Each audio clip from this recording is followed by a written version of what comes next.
Next, we will turn to Canada. All of you know, I'm sure, that Canada took the chairmanship of the Arctic Council at the Corunna Ministerial in May. We've come full circle. This is Canada's second time chairing the Council. We have with us today Deputy Minister Patrick Borbey from the Canadian Northern Economic Development Agency, but Patrick had the wonderful opportunity to be in the right place at the right time. He was appointed president of CanNor, which is the Canadian Northern Economic Development Agency, back in December of 2011. But in March of 2013, he was appointed chair of the Arctic Council's senior Arctic officials, commonly and known as the SOWs, for Canada's 2-year term as the chair of the Arctic Council, which will extend, of course, until May of 2015, when the U.S. will take its second turn as chair. So as chair of the senior Arctic officials, Mr. Borbey will work closely with all of the other Arctic officials from all 8 Arctic states, as well as the permanent participants and the official observers, 6 Indigenous PPs, in managing all of the activities of the Arctic Council. Prior to joining CanNor, Mr. Borbey held the position of Senior Assistant Deputy Minister of Treaties and Aboriginal Government and Assistant Deputy Minister of Northern Affairs at the Aboriginal Affairs and Northern Development Canada. He's originally from Elliott Lake in Northern Ontario, and he holds a Bachelor of Arts in Social Sciences and a Master's of Business Administration from the University of Ottawa. So it's with great pleasure that we invite our Canadian to the podium, Minister Borbey.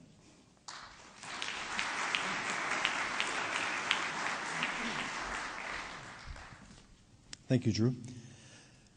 Mr. President, Minister, Mr. Mayor, ambassadors, distinguished guests, and ladies and gentlemen, thank you very much for the invitation to participate in the 2013 Arctic Energy Summit here in this beautiful city of Akureyri. I'm very pleased to be here on behalf of the Honourable Leona Aglukkaq, Minister of the Environment, Minister of the Canadian Northern Economic Development Agency, and Minister for the Arctic Council.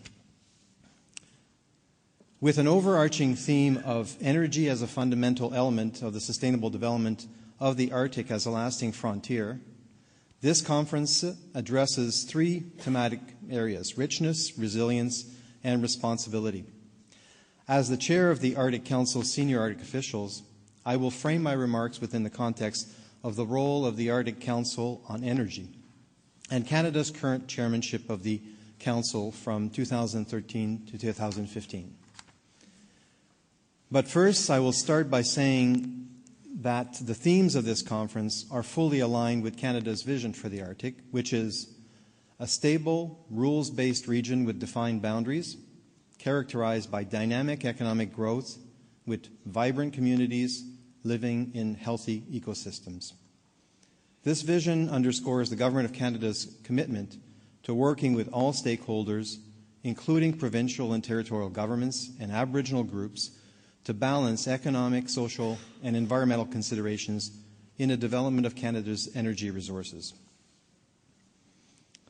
Now I would like to turn more specifically to the topic of this session, energy as a fundamental element of sustainable development of the Arctic, and in particular, oil and gas development. This is a vital sector attracting high public interest and attention. It is also an area in which the Arctic Council has long undertaken significant work with the aim of helping to ensure that resource development in this unique Arctic region proceeds in a responsible manner. The International Energy Agency projects global energy demand will increase by more than 1/3 by 2035. Significantly, the agency also projects that 25 years from now, even under the most optimistic scenarios for the development of alternative energy sources, the world will still likely rely on fossil fuels for 63% of its energy needs. Given this growing energy demand, energy extraction from remote and unconventional energy sources, such as those found in the Arctic, will be needed. Oil and gas exploration and development activity in the Arctic region is therefore expected to increase in the coming decades, and while such activity will bring economic growth and opportunities to northern populations, it will also bring increased risks of oil spills from offshore oil and gas operations and from shipping. And this is raising concerns about possible negative impacts on the fragile Arctic environment and on the people who live there. However, despite these concerns, a consistent thread in my minister's consultations with our northern and Arctic communities shows that they recognize the important role that energy and other extractive resources can contribute to their economic development, but in return, they have also emphasized that it must be done right. As you know, it's estimated that nearly 25% of the global undiscovered hydrocarbon reserves can be found in the Arctic region. It is further estimated that the region may contain 13% of the world's technically recoverable oil, 30% of its technically recoverable natural gas, and significant quantities of natural gas liquids. And as I understand it, these projections do not take into account possible reserves of shale gas and tight oil. However, it is clear that there are significant challenges in accessing Arctic resources. The fact that over 80% of these resources are located offshore raises the prospects of high costs and increased risks presented by stormy seas, ice shelves and icebergs, strong winds, months of darkness, and isolated locations with limited infrastructure. Considering the consequences of the Deepwater Horizon oil spill disaster in the Gulf of Mexico, in an easier operating environment, the prospects of increased offshore Arctic drilling has understandably led to heightened concerns. Indeed, in many places in the world today, there is growing public interest, sensitivity, and concern about the impact that increased oil and gas activity may have on fragile ecosystems. And no ecosystem is more fragile than the Arctic. This is why the Chair and CEO of Canada's National Energy Board recently reiterated that the Board puts safety and environmental protection at the forefront of its responsibilities in protecting Canadians and requires any company planning to operate in the Canadian Arctic to demonstrate that they can operate safely while protecting the environment. If the company can't do this, they can't operate. And the same holds true for Canada's liability regime for companies operating in Canada's offshore waters, which is founded on the polluter pays principle and which is currently in the process of being updated and modified. No development will proceed unless companies can show that they can meet their liability requirements. These principles have been endorsed by our Minister of Natural Resources, who has said that oil and gas development would only proceed if it is safe for our communities and safe for the environment.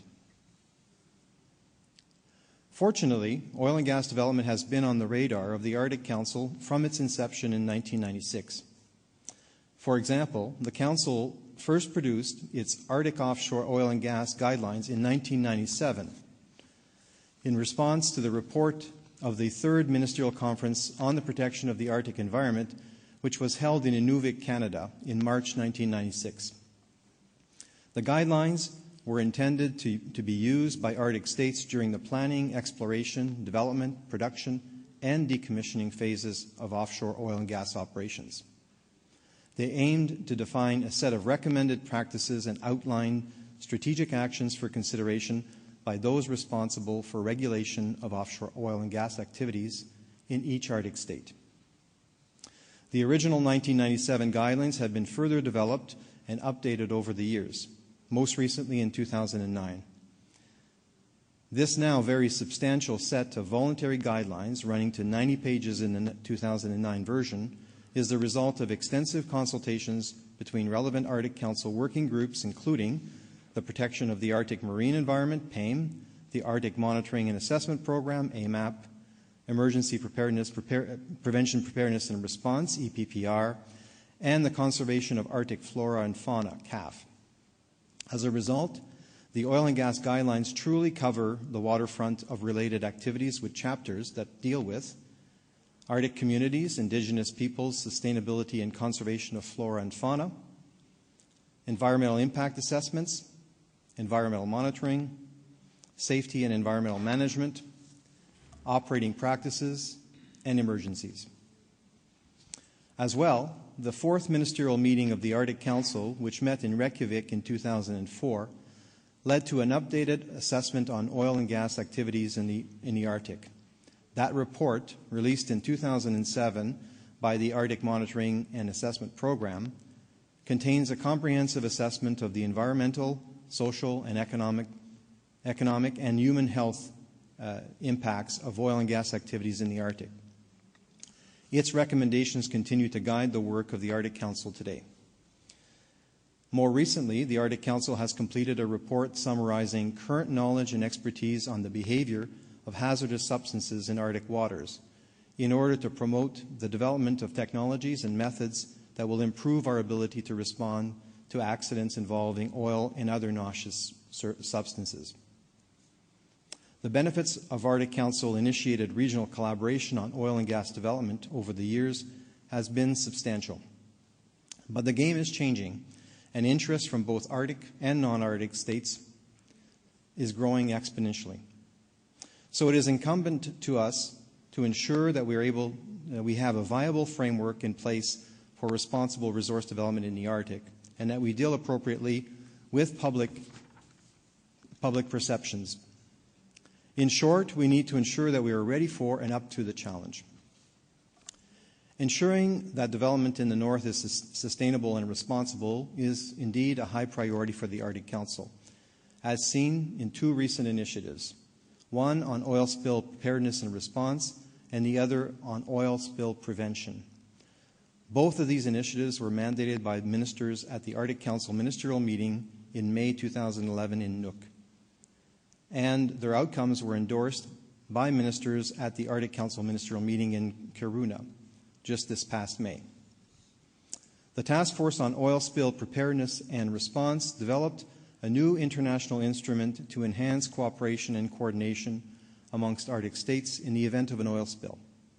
The Agreement on Cooperation on Marine Oil Pollution Preparedness and Response in the Arctic is only the second legally binding agreement reached under the auspices of the Arctic Council after the 2011 Arctic Search and Rescue Agreement.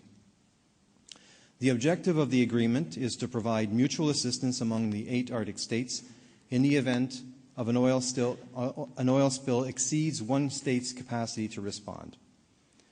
To achieve this objective, the agreement includes requirements to, for example, undertake monitoring in the Arctic, report incidents, notify other states of incidents, participate in joint training and exercises, and share relevant information to enhance oil spill response operations.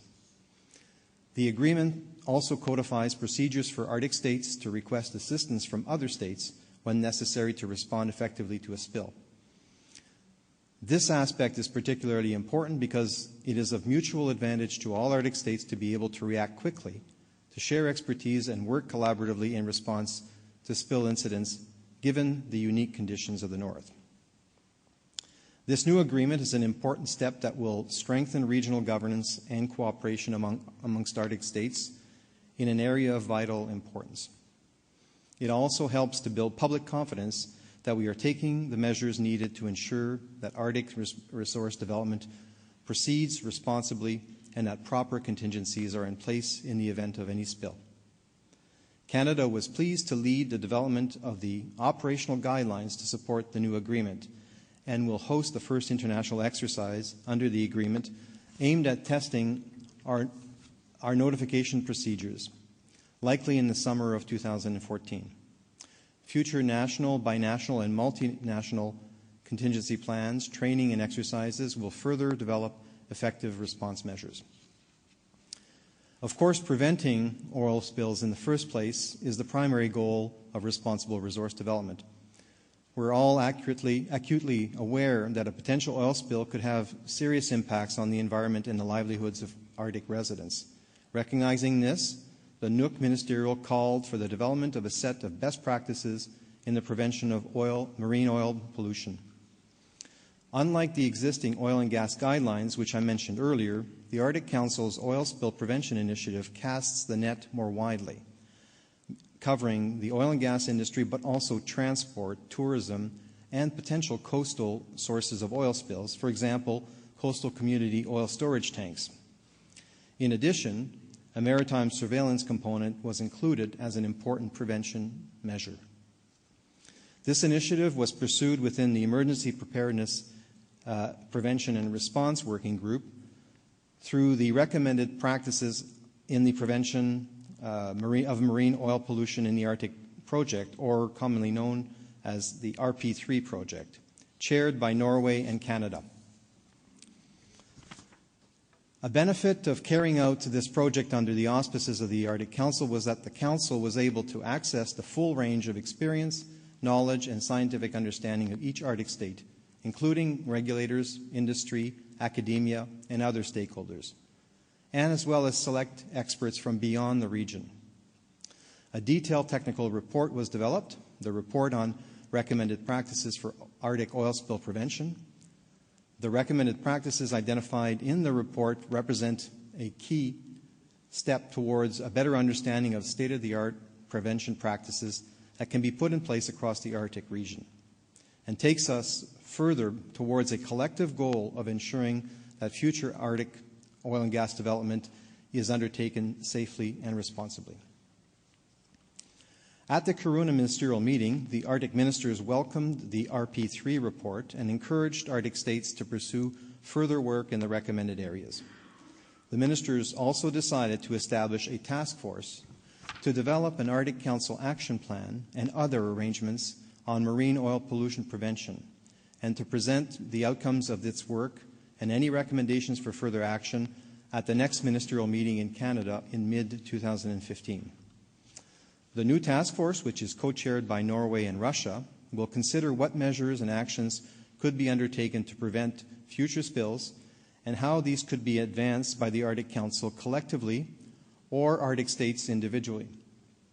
The scope of this prevention work will be discussed by the task force participants at their first meeting in November 2013. During our term as chair, Canada will work with other Arctic states and the permanent participants within the task force to achieve concrete outcomes on oil spill prevention, as an important and necessary complement to the new agreement in the area of oil spill preparedness and response. I trust that my presentation has given you some insights into the importance that the Arctic Council, and more broadly on the management of the Arctic region, and its important work in oil and gas sector. The sector will be critical to the economic development of the Arctic region. The actions that we are taking now to support a responsible approach to resource development will hopefully pay dividends to the people of the Arctic for decades to come. Thank you. Merci.